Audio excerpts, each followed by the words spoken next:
আজ থেকে 4 বছর আগে আমি চট্টগ্রাম নাজিরহাট মাদ্রাসায় বয়ানে গিয়েছিলাম। অনেক বড় মাদ্রাসা, প্রায় 6 থেকে 7 হাজার ছাত্র। বয়ানের ফাঁকে আমি বলেছিলাম, এই বাংলার জমিনে এমনও মায়ের সন্তান আছে যারা ঘুমের ভিতরেও আল্লাহর কোরআনের তেলাওয়াত করে। আমার চোখে দেখা, কানে শোনা মিথ্যা নয়।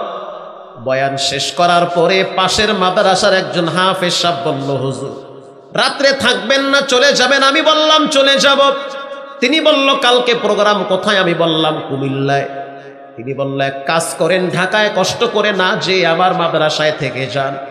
হুজুর আমার মাদ্রাসায় একজন খাঁটি আল্লাহর ওলি আছে। আমি বললাম কেমন কথা, কেমন ওলি? বলে এমন একজন খাঁটি আল্লাহর ওলি আছে যে ঘুমের ভিতর আল্লাহর কোরআনের তেলাওয়াত করে। আমি দেখার জন্য গেলাম। যখন নামাজের পরে ছাত্রদেরকে মসজিদের বারান্দায় বসাইল, ফজরের নামাজের পরে ছাত্রদেরকে বারান্দায় বসাইল, ওই সময় মাদ্রাসার উস্তাদ আমাকে দেখায় দিতেছে, ওই যে ছাত্রটা পিছনে বসে আছে সবার পিছনে, ওই ছেলেটাই ঘুমের ভিতরে আল্লাহর কোরআনের তেলাওয়াত করে। একদিন 2 দিন না, প্রতি সপ্তাহে কন্টিনিউ, বিশেষ করে জুমার দিন আল্লাহর কোরআনের তেলাওয়াত করে ঘুমের ভিতরে। হুজুর তার কোরআন তেলাওয়াতের আওয়াজে আমার ঘুম মাঝে মাঝে ভেঙে যায়। আমি আশ্চর্য হয়ে গেলাম। বাচ্চাটারে কাছে ডাকলাম, সবাইকে পাঠিয়ে দিলাম। একেবারে ছোট মানুষ। আমি বললাম, তোমার নাম কি বাবা? বলে, হুজুর আমার নাম হলো জুবায়ের। নামটা শোনার পরে কলিজার ভিতরে মোচড় মারছে। আল্লাহর নবীর একজন সাহাবীর নাম হলো জুবায়ের। চেহারার ভিতরে বড় মায়া। নবীর সাহাবী চোখ দিয়া দেখি নাই, কিন্তু সাহাবীদের উত্তরসূরি চোখ দিয়া দেখি। আমি ওকে বললাম, বাবা তোমার বাড়ি কোথায়? বলল, আমার বাড়ি হলো ওই লালমনিরহাটে। কোথায়? চট্টগ্রাম নাজিরহাট। কোথায়? লালমনিরহাট। এত দূর থেকে এত দূরে কেমনে আসলাম? প্রায় 800 থেকে 900 কিলোমিটার দূর হলো চট্টগ্রাম। বাচ্চাটা চুপ হয়ে গেছে, চেহারাটা কালা হয়ে গেছে। আমি বললাম, তোমার আব্বা কি করে? কোনো কথাই বলে না। বুঝতে পারলাম ওর ভিতরে আবেগ কাজ করতেছে। কিছুক্ষণ পর দেখলাম জামার আস্তিন দিয়া চোখের পানি মুছতেছে। ছোট মানুষের কান্না দেখলে বড় মায়া লাগে। আমি বললাম, ও সন্তান তোমার আব্বার নাম কি? বলে, আমার আব্বার নাম হলো আব্দুর রহমান। আব্দুর রহমানের সন্তানের নাম হলো জুবায়ের। তো মায়াবী নাম। বলে, হুজুর আমার আব্বা দুনিয়ার থেকে বিদায় হয়ে গেছে। আমি এক এতিম সন্তান। শুধু বাবা একা মরে নাই, মাও একসাথে মারা গেছে গাড়ি অ্যাক্সিডেন্ট। আমার আব্বা আম্মা 2 জনে যেতেছিল এক জায়গায়, নসিমনে যাওয়ার সময় আঘাত করে দুনিয়ার থেকে বিদায় হয়ে গেছে। হুজুর আমার চাচারা আমার এই নাজিরহাট মাদ্রাসার পাশে রাইখা গেছে। আজকে প্রায় 2টা বছর হয়ে গেছে। আব্বার চেহারা দেখতে পারি না, মায়ের চেহারাটাও দেখতে পারি না। কত ঈদ আইলো গেল, বাবারেও দেখি না, মাকেও দেখি না। সকালবেলা দেখি অনেক ছাত্রদের মা বাবারা মাদ্রাসায় তরকারি নিয়ে আসে। অনেক বাবাকে দেখি মাদ্রাসায় সাবান কেনার টাকা সন্তানকে দেয়। হুজুর আমি পথের দিকে তাকায় দেখি, দেখিনি আমার আব্বার চেহারাটা দেখা যায়, কিন্তু আমি আব্বাকে আমার চোখ দিয়ে আর কোনোদিন দেখি নাই। যেদিন নতুন কোরআন শরীফ নিয়েছি, সবক নিয়েছি, হুজুর মাদ্রাসার হুজুরদেরকে দেখছি অনেক ছাত্ররা মিষ্টি বিতরণ করেছে। হুজুর আমার তো আব্বা নাই, যদি আমার আব্বা থাকতো তো আমার জন্য মাদ্রাসায় মিষ্টি নিয়ে আসতো। যার বাপ নাই তার মাথার উপরে বটবৃক্ষ নাই, ছায়া নাই। আমি বললাম, তারপরে কি হয়েছে? বলে, হুজুর আমি রাত্রিবেলা, প্রতিদিন রাত্রিবেলা আমি আল্লাহর কোরআনের তেলাওয়াত করি, নিয়মিত পড়ি। ঘুমাবার সময় একটু সময় লাগে ঘুমাইতে, 2-4টা সূরা যা পড়ি, পড়তে পড়তে ঘুমিয়ে যায়।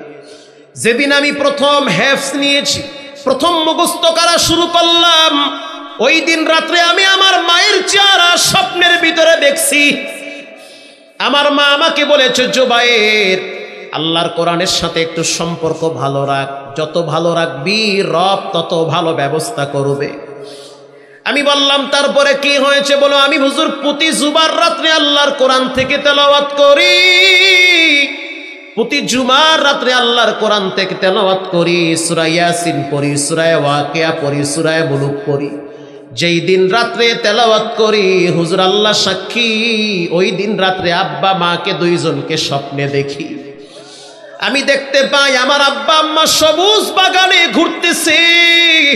হুজুর আমার আব্বা আল্লাহর দল করার কারণে মামলাও খাইছে, আল্লাহর দিন প্রতিষ্ঠা হওয়ার কারণে আমার আব্বা আল্লাহর দিন প্রতিষ্ঠার জন্য তিনি রাস্তায় বের হয়েছিল। জালেমরা আমার আব্বারে পিটাইয়া অজ্ঞান বানাইয়া জেলে ভরে দিয়েছে। এরপরও আমার আব্বা বলেছে জমিন আল্লাহর, আইন চলবে আল্লাহর। আমি সেই বাবার সন্তান। আমি বললাম বড় হওয়ার পরে কি হতে চাও? জুবায়ের আমাকে বলল হুজুর আমি বড় হওয়ার পরে আল্লাহর দিন প্রতিষ্ঠা করার আন্দোলনের কর্মী হতে চাই। তখন আমি বুঝলাম বাচ্চাদের ভিতরেও ইমানের পাওয়ার আছে না নাই? এজন্য যুবক ভাইয়েরা, মুরব্বী বাবারা, পাক্কা নিয়াত করে নাও, আল্লাহর জান্নাতে যেতে হলে ঈমান লাগবে। ঈমানের মর্যাদা আল্লাহর কাছে সবচেয়ে বেশি। আজকে থেকে দীপ্ত প্রতিজ্ঞা শব্দবদ্ধ হও, জীবনে কোনোদিন আর কোনোদিন নামাজ ছাড়বো না, হারাম খাবো না, মা বাবার সাথে বেয়াদবি করব না, আল্লাহর দ্বীনের জন্য রক্ত দিব, জীবন দিব, আওয়াজ তুলব, কোরআনের রাজ কায়েমের জন্য প্রতিষ্ঠা করব। দিলটা যদি ভালো থাকে তওবার নিয়াইতে দুইটা হাত আল্লাহকে দেখায়া দাও। নারায়ে তাকবীর। আয় আল্লাহ আপনি হাতগুলা কবুল করে নেন। জীবনে একবার হজ্জে বাইতুল্লাহর মেহমান বানায় দেন, বলেন আমিন। আয় আল্লাহ জীবনে একবার বাইতুল্লাহর কালো গিলাবের সাথে হাতটা লাগায় দেন। জীবনে একবার মিনা মুজদালিফায় আরাফায় কবুল করেন, বলেন আমিন। রঙ্গে তাকওয়া রঙ্গে সিদ্দিকু রঙ্গে দিন তা'আবদু বাকি বুয়াদ বরআবেদিন। আল্লাহর নবীর মতো আমলওয়ালা ব্যক্তি দুনিয়াতে কেউ নাই। সেই নবী ঘরে ঢুকার সময় মেসওয়াক, বের হবার সময় মেসওয়াক, মারহাবা। বাথরুম থেকে বের হওয়ার পরেও মেসওয়াক, উজুর পরেও মেসওয়াক, উজুর আগেও মেসওয়াক, নামাজের আগেও মেসওয়াক, নামাজের পরেও মেসওয়াক। মেসওয়াক করতে করতে করতে করতে আল্লাহর নবী মরজে মউতের সময় শেষ নিঃশ্বাস ত্যাগ করেছে। মা আয়েশা রাদিয়াল্লাহু তাআলা আনহা বলেন, আল্লাহর হাবিবের মৃত্যুর আগে আগে অসুস্থ হয়ে গেছি। আমার কোলের উপরে রহমাতুল লিল আলামিন মাথা দিয়ে শুয়ে আছে। ইন দি মিন টাইমে আমি তাকায় দেখলাম আমার ভাই আব্দুর রহমান দরজা দিয়া আমার ঘরে প্রবেশ করলো, হুজরা খানার ভিতরে। আমার ভাইয়ের মুখে দেখলাম লম্বা একটা ঠাল। কষ্ট হয় আপনাদের? কেবল তো জুরু ওরা বসা করেন কেত? আল্লাহর হাবিব মাথাটা ঘুরায় দেখলেন আব্দুর রহমানের মুখের উপরে মেসওয়াক। মা আয়েশা বললেন, হুজুর আপনার কি ওটা লাগবে? হুজুর আপনার কি ওটা লাগবে? আপনি তাকায় আছেন। আল্লাহর হাবিব মাথা নাড়া দিয়া বললেন, হ্যাঁ ওটা আমার লাগবে। সুবহানাল্লাহ। হয় নাই? আরো জোরে বলেন সুবহানাল্লাহ। এই নওগাঁর মানুষগুলো একটাই সমস্যা, মানে সুবহানাল্লাহ মুখ দিয়ে এবার যায় না। আবার নির্বাচনের সময় দেখছি নওগাঁর মানুষ ভাড়ায় লাইছে সুবহানাল্লাহ, মার্কা নিয়ে এমন গাই মারে মনে হয় পুরো মরা মানুষও খারাপ হয়ে যায়। ট্রাক কইতে কইতে যান অর্ধেক যায়, এর পরও ট্রাক ছাড়ে না। কথা ঠিক না বে? ঠিক। এত পাওয়ার বাড়ে কে আপনার? চার বিড়ি মাগনা খাইছি তো এর লেগে পাওয়ার দেখান লাগে। এবার বলেন সব ক্ষমতার মালিক কে? মাশাআল্লাহ। আল্লাহর নাম নিতে নিতে স্ট্রোক কইরা মইরা যান তাও ভালো। নেতার জন্য নেত্রীর জন্য স্লোগান যেই কয়টা দিবেন ওই কয়টা ঝামেলা আছে, ওই কয়টা ফিডা আছে। আর ইসলামের জন্য, কোরআনের জন্য জীবন দিবেন, রক্ত দিবেন, আওয়াজ দিবেন, এক সময় দেখবেন আপনার ইন্তেকালের পরে লক্ষ মানুষ আপনার জন্য দিল খুলে দোয়া করবে। আল্লাহর হাবিব যখন মাথায় ইশারা দিলেন, হ্যাঁ আমার লাগবে, আমার লাগবে, মা আয়েশা বললেন, ও ভাই মেসওয়াকটা আমার হাতে দাও। আব্দুর রহমান মেসওয়াকটা তার বোনের হাতে দিলেন। আম্মা জান আয়েশা বলে, আমি আমার ভাই যেখান থেকে চিবাইছে ওই জায়গাটা কাইটা ফেলাইছি, এরপরে আমি আয়েশা চিবায়া চিবায়া নরম বানাইছি। নরম বানানোর পর আমি বিশ্ব নবীর মুখের ভিতরে আমি মেসওয়াকটারে ঢুকায়া দিছি। আল্লাহু আকবার। আল্লাহর নবীর এত আমলের ভিতরে গুরুত্বপূর্ণ একটি আমলের নাম হলো আসসিওয়াকা, মেসওয়াক। সুবহানাল্লাহ বলেন। এটা আমি সব ওয়াজে কই, কারণ অনেক বয়ান শুনেন, যাওয়ার সময় মনে থাকে না। মেসওয়াক করবেন তো ইনশাআল্লাহ। মেসওয়াকের মর্যাদা বাড়ে রমজান মাসে, আর রমজান ছাড়া মেসওয়াক মানুষ উকি মাইরাও দেখে না। বর্তমান চিকিৎসাবিদরা বলে মানুষ যত বেশি ব্রাশ করবে তত স্বাস্থ্যের জন্য ক্ষতি হবে, কারণ যেই পেস্ট আপনি ব্রাশের সাথে লাগান, পেস্টের ভিতরে কেমিক্যাল জাতীয় পদার্থ আছে না নাই? আপনি যতই সুন্দর করে মুখ পরিষ্কার করেন না কেন, কেমিক্যাল আপনার ভিতরে কিছু না কিছু চলে যাবে। ওটা পেস্টের কিছু পাওয়ার ভিতরে যেতে যেতে এক সময় ক্যান্সার রূপ ধারণ করতে পারে।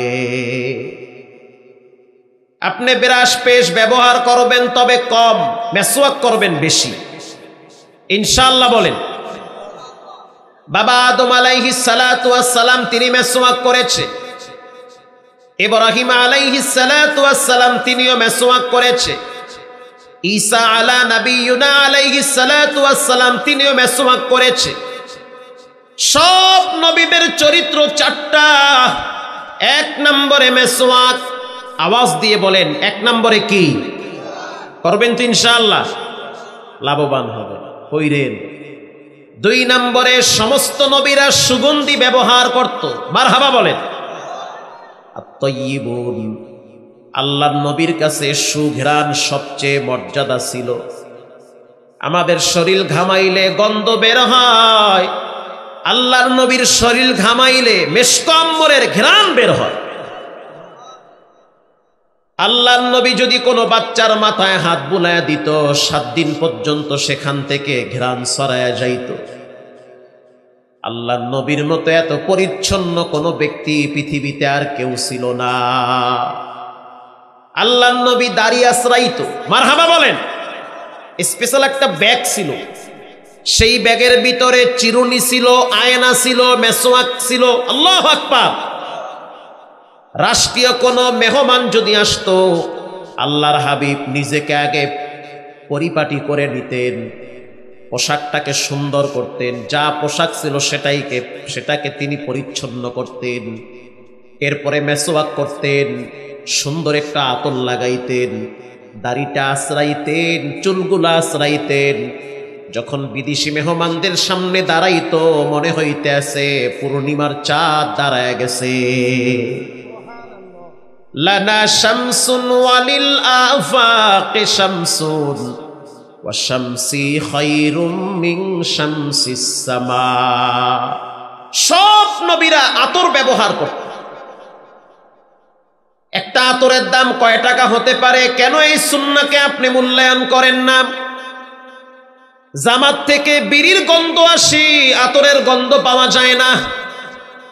অনেক মা বোনেরা আছে আতরের ঘ্রাণ সহ্য করতে পারে না, তবে বিড়ির গন্ধ খুব মজা পায়।